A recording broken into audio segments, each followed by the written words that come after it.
In this episode, we'll talk about fine-tuning your exposure to get great-looking footage.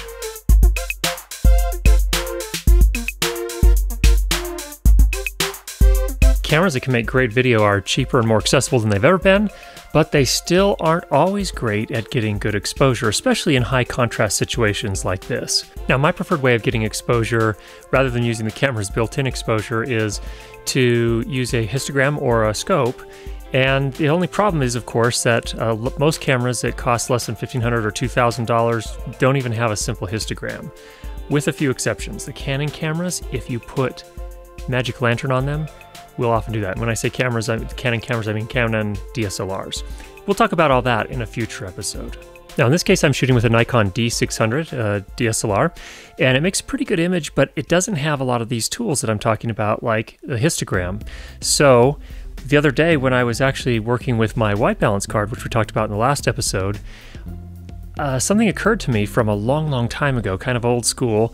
In the film days, used to use gray cards to help with exposure as well. And there's no reason you can't use them today. In fact, I've been finding that this gets great exposure, helps get great exposure as well. And I also tested it against an incident light meter, and it seems really pretty much spot on. So here's how you do it. First, I'll explain the idea and then show you how I manually set exposure.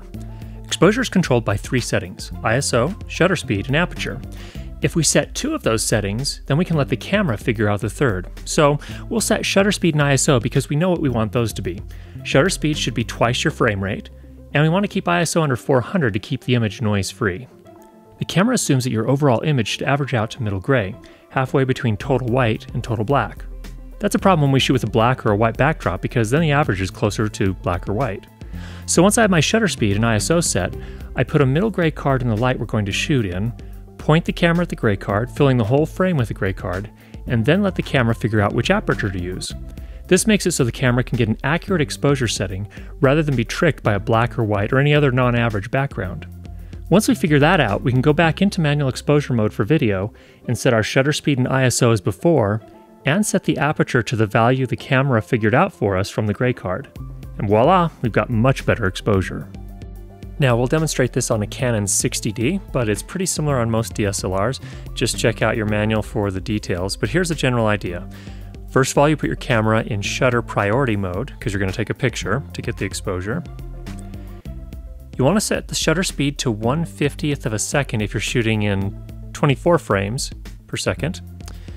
And if you're shooting 30 frames per second, which a lot of video is, you'll want to set the shutter speed to 1/60th of a second. Next, you set your ISO. If I'm shooting in my studio with just my studio lights, typically I'll set that to ISO 320 or 160. You may not have those exact settings, but somewhere in that range, you probably want to stay under 400 if you can. Outdoors, you'll probably be able to go down a little bit lower. Next, you hold the gray card right in front of the actor, and you don't block the light. You got to make sure that the light actually hits the gray card itself. Next, you fill the camera's frame with the gray card. So actually use your viewfinder, fill the frame with the gray card, and this is super important. You want to make sure you're holding the card right in front of the actor. Don't move the card to the camera. You always want to move the camera to the card. That way you don't influence the light. You want to make sure that you're capturing on the gray card the light as it's going to be shot in your scene. Go ahead and take that shot, and then you can check to see what aperture setting your camera used.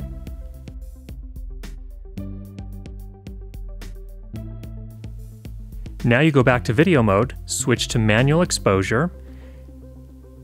Then you can set your shutter speed, your aperture, and your ISO like you did back when you were in shutter priority mode. That's your custom exposure. Now that kind of covers exposure. One other consideration that you'll want to keep in mind is that you don't want to get your lighting ratios too extreme. That is to say, you don't want one light to be super powerful and the other light to barely have any light coming out of it, because then you'll get some pretty hard shadows and things of that nature. So for example, in this case here, my key light has 5 bulbs on. This fill light down here has 2. This topper light is a much smaller bulb than either of these, but it's a lot closer to me, so I had to balance that out so that the light on top of my head isn't completely blown out.